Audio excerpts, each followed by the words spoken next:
And I think, so how, before I get started, how does it look? Is the stream pretty solid? Is it looking okay? Looks all right in my camera here.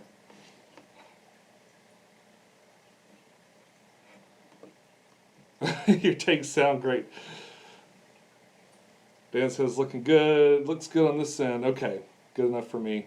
Just need a little bit of confirmation on that. All right. And Aquaticy's listening in. Aquaticy's pretty awesome. If you haven't seen his channel, you should check it out. He played Darth Vader. Yeah, he not all the time, but he played it a couple of times. I always meant to ask you about that. We need to have a conversation, Aquaticy. I want to know. Also, I'm using this cool lens. Look at the difference. It's a super wide angle lens. Now you can actually see the fish ring. What was happening is I put the camera up and I would be, you couldn't see any aquariums behind me.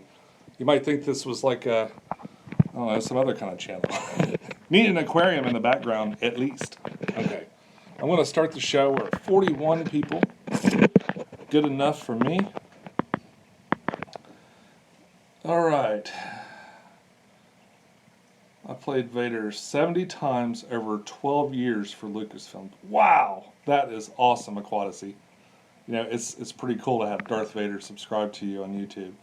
And Aquaticy kind of kickstarted using my clones as a story. I started a kind of a sci-fi story to go with my clones, and I kind of always wanted to do that, but he had a contest to kind of to do a sci-fi aquarium story, and there's a playlist for that if you want to see what came of it. I've done a few videos kind of based on that storyline, and yeah, it's going to continue soon. I'm actually writing the next episodes for the clones right now. I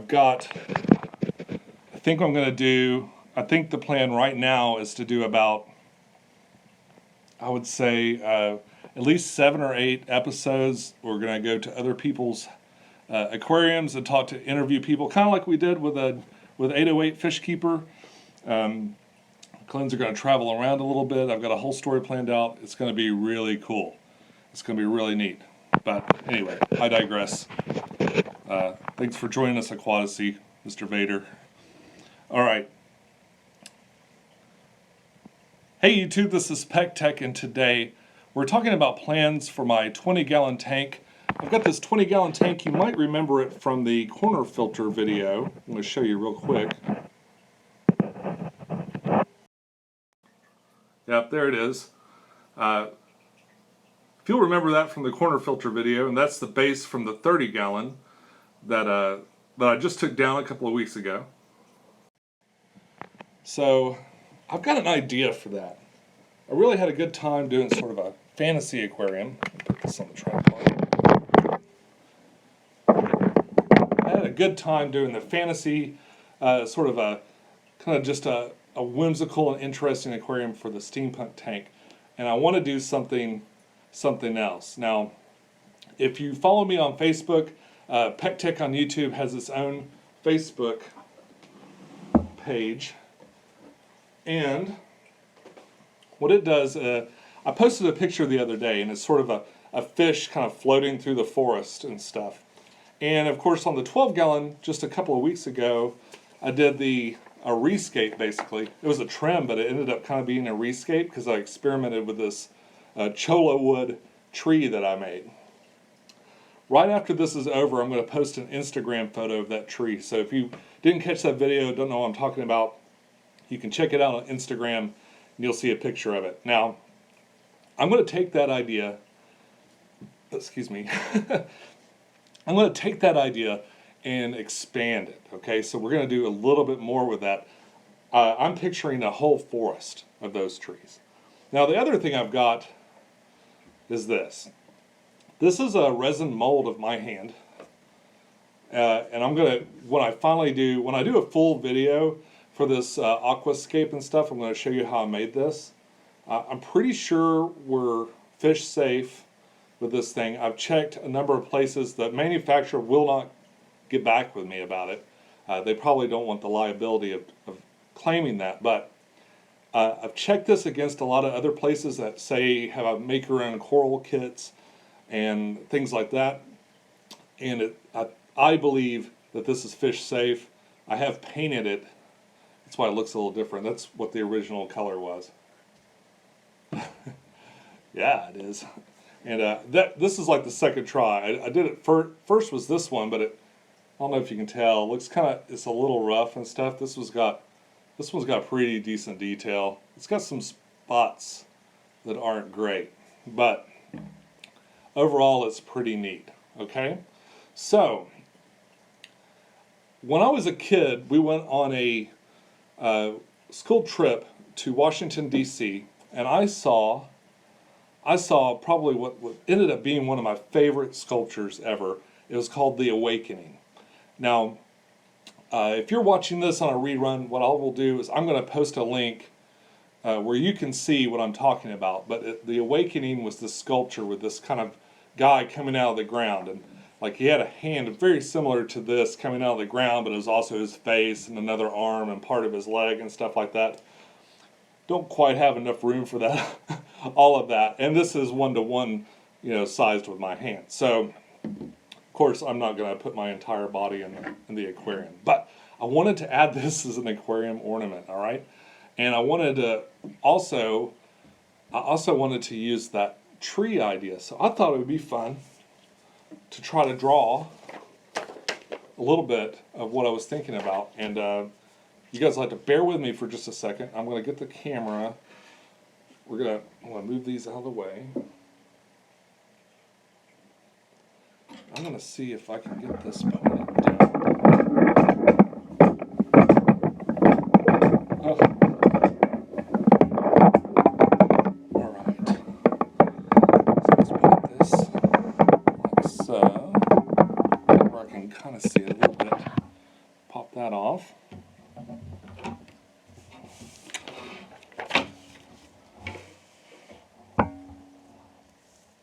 All right, that's. I have to be close enough. All right, so 20 gallon is just basically a big rectangle. Easy enough to do that, right? So it's kind of here and here. And what I'm going to do is I'll basically just draw this upside down. These portions probably won't be exactly right, but I just want to kind of get an idea. Give you guys an idea of what I see in my mind's eye for this. This is going to be all kind of crooked. Awfully crooked for a T-square. Alright, so that's a little angle.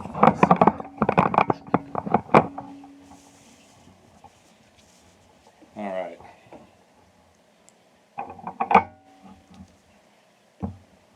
I've always wanted to draw out my tanks before, but I can never figure out where to start. Okay, well, alright, so let's see. I'm going to go ahead and we'll say the corner filter's on this side. And I'm just going to kind of lightly indicate that this is where the corner filter is. Alright. So what I would like to do is I'm going to stagger. I want to make more of these trees. And I think I'm going to do them on the corner filter side. It's actually pretty deep over there. So what I'm going to do is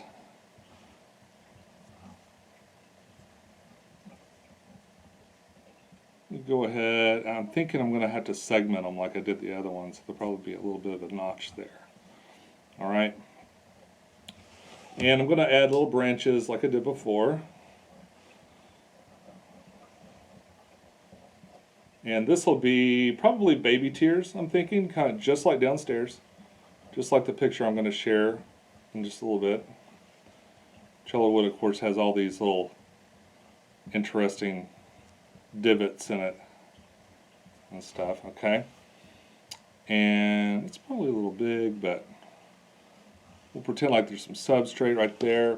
And the plan, I think, is going to be, I'm going to build these, I'm going to put a round base underneath so the substrate can kind of hold it down. I have a little bit of a problem downstairs keeping that thing on there. And what I'll do is sort of force perspective and take the thinner pieces of wood, and I'm going to put them behind and in the back. All of them will get capped off with the baby tiers, but the ones in the front will have more branches, and the ones in back, you know, I'll give the impression of branches. You know, I probably will put a branch or two on, but for the most part,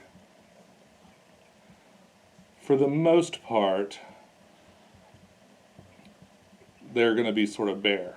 All right, so I'm going to have trees, and then as I come around to this part, like not the center, but just like a little bit off center, like let's say that this is about the middle. Okay, so as I come to the middle, I'm going to start having the trees kind of go to the background, and I want to make a clearing right here. I'm going to have to, let me turn this around for just a second. And the hand, oh my gosh, that's terrible. Okay, and the hand is going to be like right here. My finger's all pointy all of a sudden. Okay. So the hand's going to be like right here, and what I'm going to do is I'll continue the trees kind of in the background around, and I want this to look like it's in a clearing. So what I'll probably do is I'm going to take Monte Carlo. I'm going to plant Monte Carlo all through here. And hopefully this will just look like, what I want it to do is I want it to look like sort of a, maybe an old monument or something that was just sort of abandoned out in the woods. Like maybe it was part of something really huge, or maybe it was just always a hand. But it's going to be like it's in a clearing in the woods. And all this will be covered. So I'm going to need a pretty strong light. I'm going to try to leave this open. Hopefully the baby tiers, when it grows in, should just be kind of a thick canopy all over the top of this, right? And I'm going to try to leave it open so that I can get a nice carpet with the Monte Carlo. But I think and I'm not sure about this yet, but what I might do is I'll continue these trees all the way over, but it'll be like in the last quarter of the aquarium, so they'll be all the way on the background. I'll just continue that like so. Art. And so that's kind of my concept. This of course will be like the baby tiers and the cholo wood, Monte Carlo, the hand sculpture right here. Now, what goes inside of this, I'm not sure. I think it could be a really neat shrimp tank. Or, you know, I don't know. It'd be really cool to see little fishes like swimming in these trees and stuff. The big thing I'm worried about is the baby tiers eventually roots are going to start shooting down and stuff like that. I think I could just keep that trimmed and probably be okay. But that's sort of the loose concept for the tank. Let me get my computer on here. So what do you guys think? Shrimp do really well with such dense vegetation to swim around. Yeah.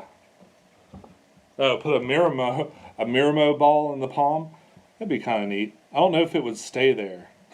That would be kind of neat, a Miramo ball there. I was like, what I was thinking is if I do put shrimp in here, I could just put the food. I could feed them right from that hand, and it would be at least really cool for photographs. Have them eating right out of my hand. That'd be kind of neat.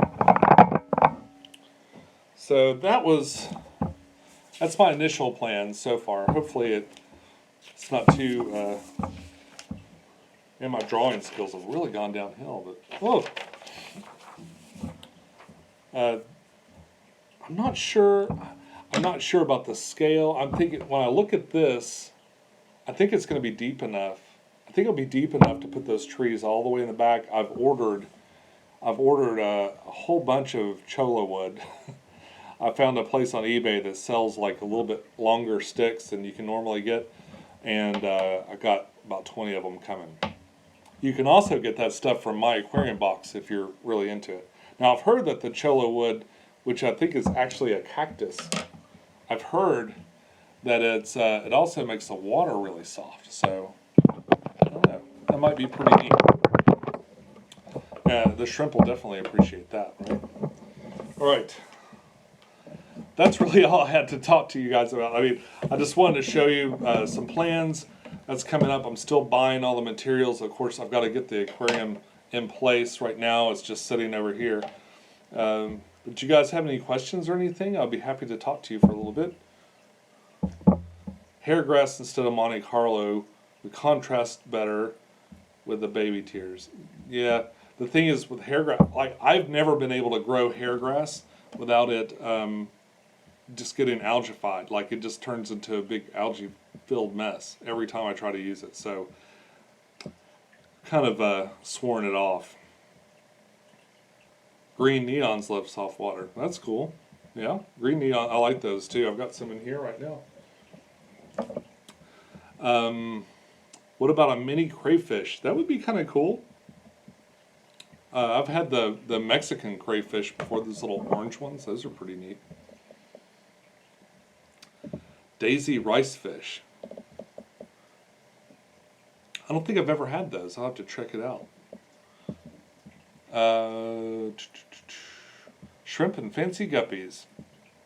I certainly love guppies. How well did your shrimp do over winter where you're at?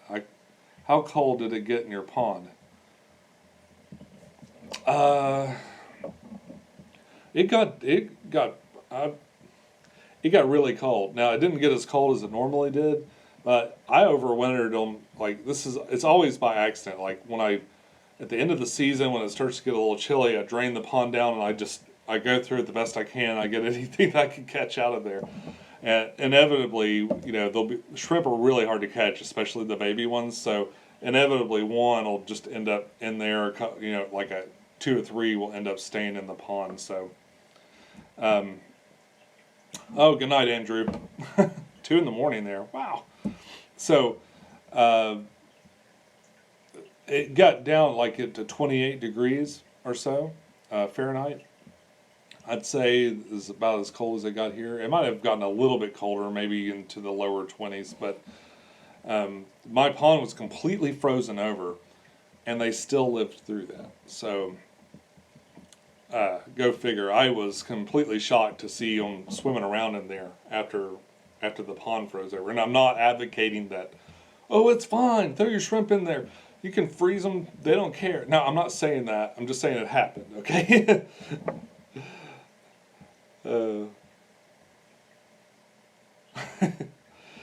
All right. Do you have to put a do I have to put like a clear coat on the hand to make it safe? I don't think so. I mean, this is painted with acrylic paint, and I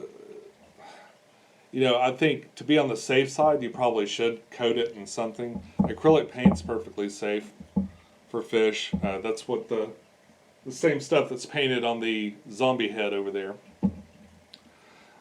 But I would like to coat it with something to keep it from peeling off, because it does want to kind of peel off and stuff. And for some reason the shrimp love to just try to take it apart. Let's see, John, Mr. Deadpool. I'm beginning to aquascape and I want to go no CO2. What kind of carpet plant would you recommend? I have a 10-gallon. I wanted to fully carpet it. Malahu. Must be from Hawaii. So, The only one I've really gotten to work super well, like if you want it small, like a tight carpet, would be Monte Carlo. Monte Carlo for me is that dream carpeting plant that worked for me when nothing else did. So, yeah, that's what I would recommend. It's a little weird. Yeah, Monte Carlo's definitely my favorite carpeting plant. It just worked for me. Like I've tried. Any thoughts of doing an avatar tank? Yes, I did want to do an avatar tank, but then there's been a couple of those popping up already lately. So I've decided to let that one go till later. Avatar is actually going to come back, like they're making a sequel. So right before that sequel comes out, you'll see an avatar tank for that, and I will take advantage of the advertising that's already been created for the movie to push my aquarium. Thinking. Also, it's a great cell phone holder. Oh, and I've got a full video. There's a funny story behind these hands. We started making them. Kerrigan made one. My dad is retired, and he shoots skeet, and he wanted to make when you shoot skeet, it's basically these clay frisbee things that explode when you hit them, right? So he wanted to make a trailer hitch. He wanted to make like one of those decorative trailer hitch covers out of one of those things. So he started getting into molding things, and so then he started doing other stuff, and so he made a mold of his hand, and it was really, really cool. And then he offered Kerrigan to do it, so Kerrigan made one of her hand, and I wanted to use them in the tank. I thought it'd be cool to have a tank with all these hands coming out, but no one will part with them. Like, everybody's so attached to the hands that they've molded that they won't let them go. So I ended up having to make my own, and like I said, I did 2 tries, and that was it. Hey, Lalani. Like a rock. How many tanks do you have? I've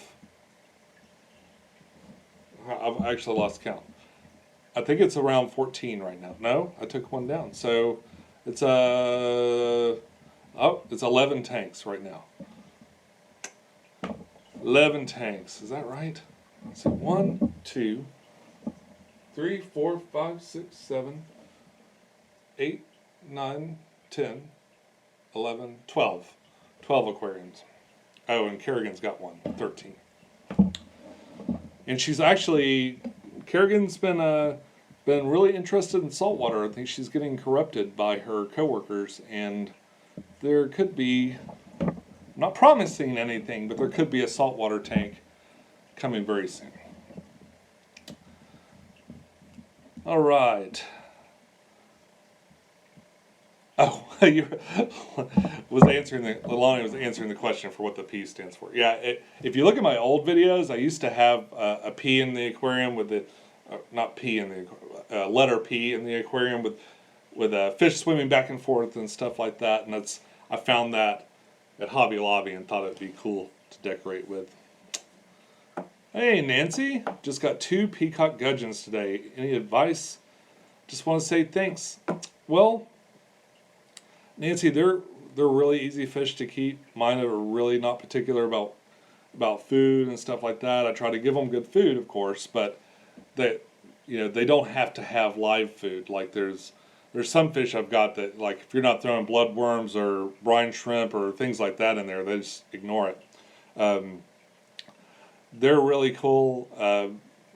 Male to female can be kind of tricky. My males tend to be a little bit thinner.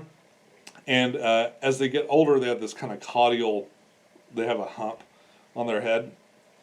If you take little thin pieces of tube, actually I've got a video where I almost successfully bred them. And it's just called peacock gudgeons. I think I actually Googled them the other day, and it was one of the top videos that came up, so yeah. But they're really neat. If you provide a little tube for them, if you've got a male and female, they go in there, they'll lay eggs, and then if you can, like after 2 or 3 days, you can take that tube out. If you can work the male out, the male stays in the tube and kind of fans the eggs, and then you can take that out and maybe put it in another tank. Now, what happened to me is I took the tube out and I put it in another tank, and I got the babies. I saw the fry kind of all come out, and they hatched.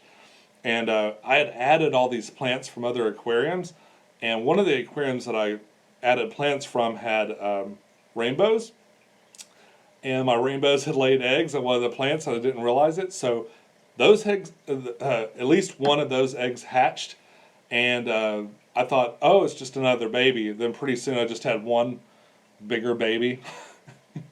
And I was like, wow, everything died except for this one. And as I raised it up, eventually I figured out it was a rainbow. So little baby rainbow got in with the rest of them and ate everyone. So that was the last time I got close with that. But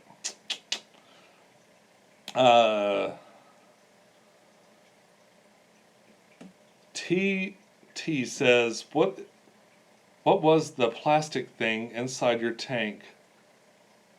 The empty tank. Oh, I've got a good eyes there. I assume you mean a 20-gallon.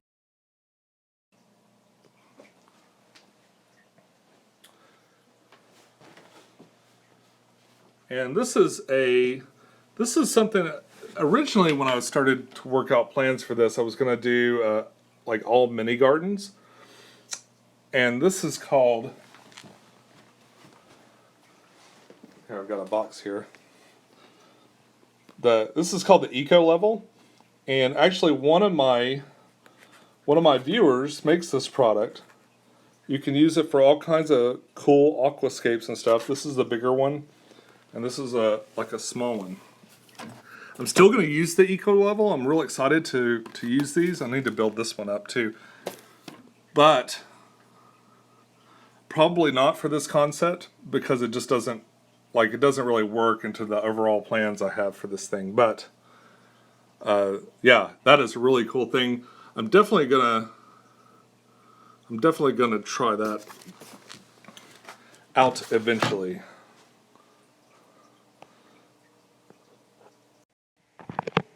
All right, put you guys over here real quick. What else we got? This is kind of neat. Go on Instagram. You can see all the different. They've got, every time somebody makes an aquascape with it, they post it on there. I really want to do it right. Man, I wish I had more room for aquariums. You've probably never heard that before, right? Or never thought it yourself, huh? But yeah, I wish I had more room for aquariums, or I'd aquascape one all the time. Now, it's probably, unfortunately, the small ones, usually the small ones I break down more often, but they're looking too good to take down right now. I'll get this light. So I'm not looking to actually break anything down. All right. Tanya, I'm glad I got to make one of your live streams. Well, I'm glad to have you here. Thank you for coming by. Lonnie, you made me want a fluviflora, but where could I possibly put it? Of course, getting one now will be challenging. These things are now discontinued. Yeah, they don't even have them anymore. So, ooh, yeah. If they have one, I'd grab it. Be careful of the background, though. Both of my backgrounds popped out. They didn't do it at first. It took a long time, but they will eventually. They'll pop out like a beer cooler in the lake. All right, so let's see what else we got here. I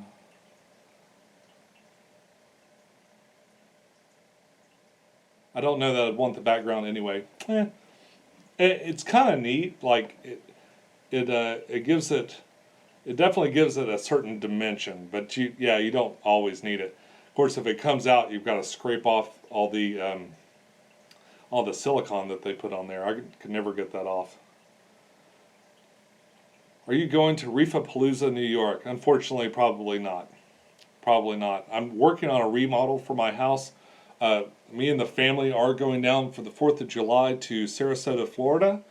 So if you got anybody around Sarasota, Florida, want to come do a hangout or something, maybe at the public aquarium down there, that's what I'm thinking about doing. So yeah, I mean, I don't have a broad scope of fans that from everywhere that, you know, so I don't know if like a meetup would even work. Like there'd be like 2 people there maybe, but let's see. Well, hey, Mark from Scotland. I just counted them up a minute ago. I have about 13 aquariums right now.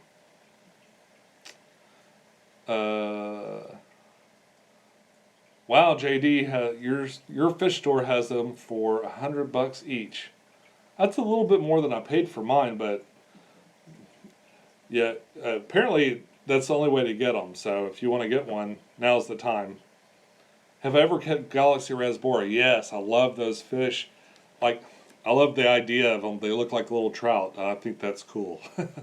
But the problem for me was, even no matter how many I added, they just ran to the back of the tank and and hid. I had them in the 27-gallon cube, you know, that's got all the plants and stuff, and it's so dense back there, they just all swam to the back and hid. And I kept adding more, thinking the bigger the school is, the more comfortable they'd be and come out, but no. They just hid all the time. Let's see.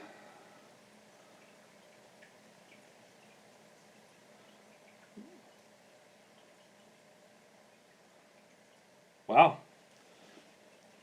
People are coming from all over, and that's really cool to see. That's really cool to see. So, has anybody had any luck with chala wood? Or cholla wood? I think I'm saying that wrong. I'm pretty sure that's a cactus, too. But, Quaddis, he says, you need to come out here to San Francisco Bay Area, where both fish and steampunk are greatly appreciated. Yes, yes. I've got quite a few friends from over there, or acquaintances anyway, like the League of Steam. There's a YouTube channel called the League of Steam. I've hung out with them on a bunch of conventions, and they're really, really neat and really talented people, both on YouTube and just steampunk cosplay and that sort of thing. Let's see. Oh. Dag says, I've found that Endler's live bears encourage the celestial pearl danios to come out of hiding. Yep. That's true for a lot of fish. And, yeah, so apparently, hey, Jacob, my nephew Jacob's watching. So, apparently, some fish, if they see another fish swimming around and stuff, they figure it's safe. So they'll go ahead and come out of hiding and that sort of thing. Other fish, people have recommended putting the endlers in with my blue rams back here to help them breed, because apparently if they see other fish swimming around, they figure, you know, it's time to make babies. I don't understand why that works. Now, I understand the other principle, like my my ember tetras tend to hide a lot unless I've got some endlers in there too. Like, something about that just makes them feel a little bit safer. That's pretty cool. Oh, clown killifish. I've had those before. I want to get more really bad. I really love clown killifish. Now, my plan has been, I've got to dismantle all the tanks downstairs. No, I've never kept a peacock eel. That'd be they're kind of huge, aren't they? Anyway, my plan is to disassemble the tanks downstairs, or at least move them around. The smaller ones I can move, the bigger ones I'm going to have to break down, take all the fish out, and put them in maybe a temporary aquarium while I get things set up, because I've got to tear all the floors out, and I'm going to redo the whole thing with this tile. So that's coming up in just like a few weeks. So there's going to be a lot of breaking down, a lot of aquariums breaking down and stuff like that. And I probably won't be adding too many aquariums, but except up here, like I might do this. I'm going to do this 20-gallon probably in the next couple of weeks. And as soon as I get the stuff in, I've got the wood on order. I've got to get some plants for it. I've got to order another light because I used the light that I had on there on my other tank. And yeah, I'm thinking about doing CO2 in there too. I might do homemade CO2. I'm thinking about doing DIY CO2 for the video this weekend. Do you guys have any interest in that? DIY CO2? I bought a set a long time ago, and I thought it was going to be like the baking soda, regular baking soda, sugar, or is it no, sugar, baking soda, and yeast mixture for CO2, but it's not. It's actually the other way to do it. So I don't know.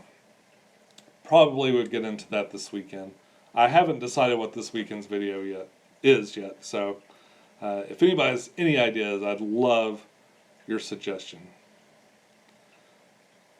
Turtle.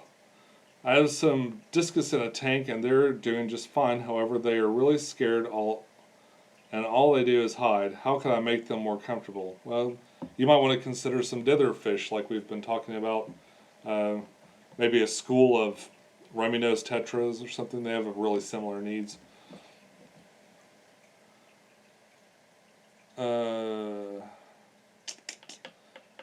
Hey, it's Kilgrave. Got any of that aquarium left? Always, man. I keep it. You know, I always keep some Placo Punch handy. You know, you gotta taste conservation. You guys don't know what I'm talking about. Go check out my Facebook page. I just posted an old video that I made, an old commercial for Aquarium. It's a product that I made so that you could drink your aquarium water. Don't really do that. It's completely a joke. Yes, that's what DIY, CO2, citric acid, and baking soda. Valley, thank you very much. That's exactly what was escaping my mind. So I bought this kit. I did a video on CO2 equipment a long time ago, and I bought this kit, but I didn't know how it worked because it was all in like Korean. Like all the instructions, like there was no English instructions at all. And then like 2 years later, the King of DIY did a video, and he had the exact same kit, and he was explaining how to use it, and I was like, of course. I did find a couple of other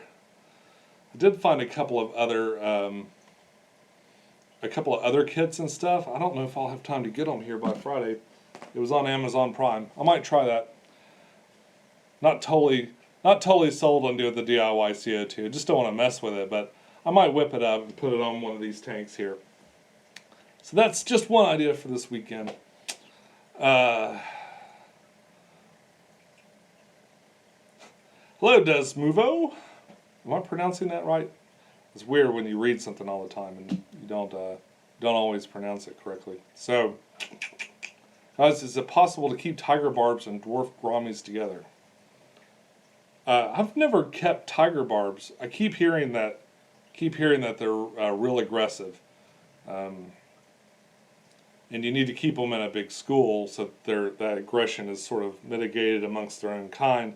Now, I don't know if they're going to team up and go after a barb or not. If you did try that, I wouldn't. Yeah, Lonnie says I wouldn't. I don't know if I would either. I don't think I would risk it. You know, you could probably try it for a little while, watch it really closely, but chances are, even if as soon as you go away or not looking, they'll team up and hurt them.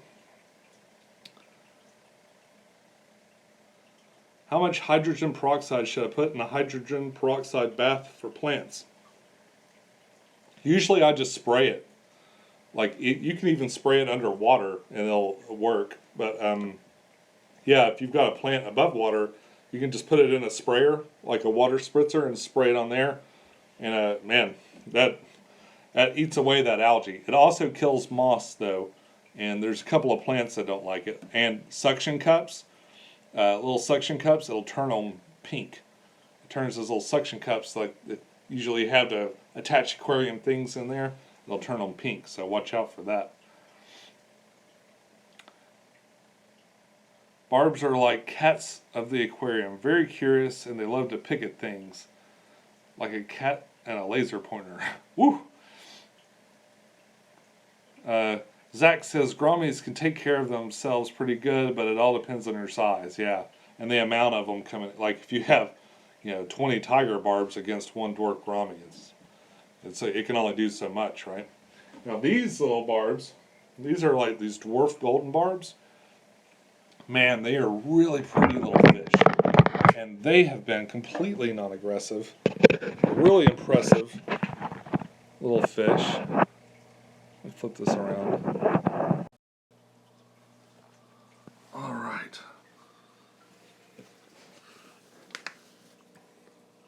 Aren't these guys cool? To the best of my knowledge, they are really, really non-aggressive. I haven't seen any trouble out of them. I've got shrimp in here. Of course, I've got the pom-pom crab somewhere. I don't see him right now. I've got an Endler's live bearer. Of course, he's bigger than they are. But they are really neat. So this is what I recommend to everybody that wanted a tiger barb but went, oh man, I hear they're too aggressive. This might be the one. They like a low flow, and they like a little bit cooler water. Of course, do your research on it. I've got a video about it that lists their scientific name. If you want to learn more, I recommend it. I saw someone ask, is the plan set already? Yes, it pretty much is. I did a drawing early on. It's kind of weird to have a video about a subject and then you talk about it for like 5 minutes and then and the rest of it was just me rambling and stuff. The plan was to draw actually a couple of different things, but I didn't really like the way it looked on camera, so.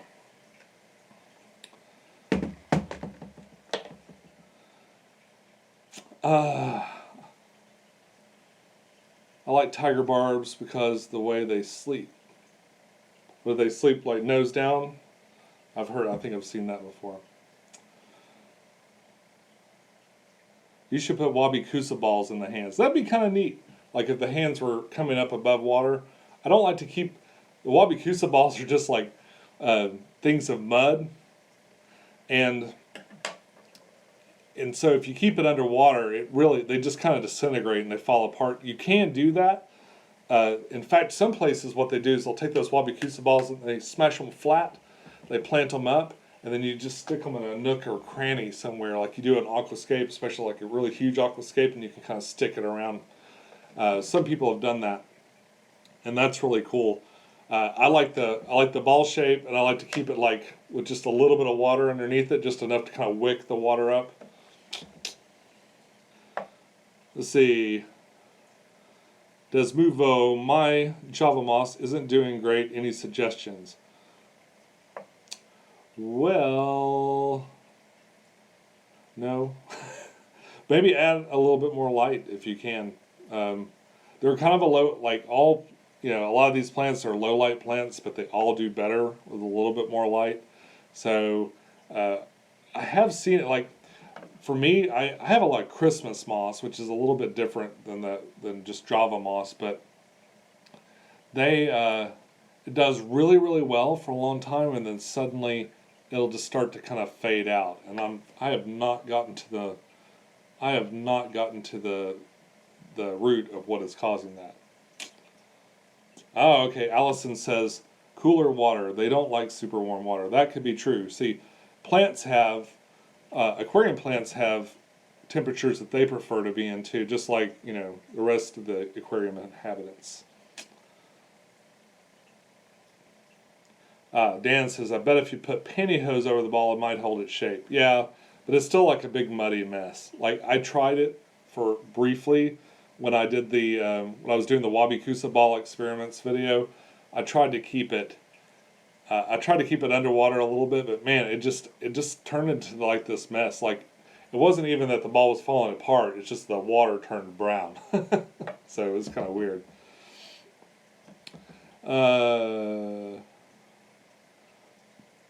Let's see. Make a shrimp tank. says Goblin. I thought about that. I thought it would be kind of a neat shrimp tank. Plus shrimp, from a distance, they sort of look like birds. So you've got all those trees and you have the shrimp swimming around kind of like birds and stuff. I think that would be neat. I like the idea of putting some shrimp food or something in the hand and like having everything congregate up there to eat it. I think that would be kind of neat. Let's see. All right. Thanks for joining us, Saplin. All right. So today, I think I'm going to do a short one today. I'm going to just call it. But I'll be back this weekend with a video that is as yet undetermined. Leaning towards CO2. Leaning towards maybe DIY CO2. I might come up with another idea, but I don't know. Until then, you guys, thank you so much for coming out. Thanks so much to my admins, as always, that come out and keep things civil in the chat. I really appreciate it. But you guys, thank you very much. Follow your bliss. Keep a clean tank. And I'll see you this weekend. Bye-bye.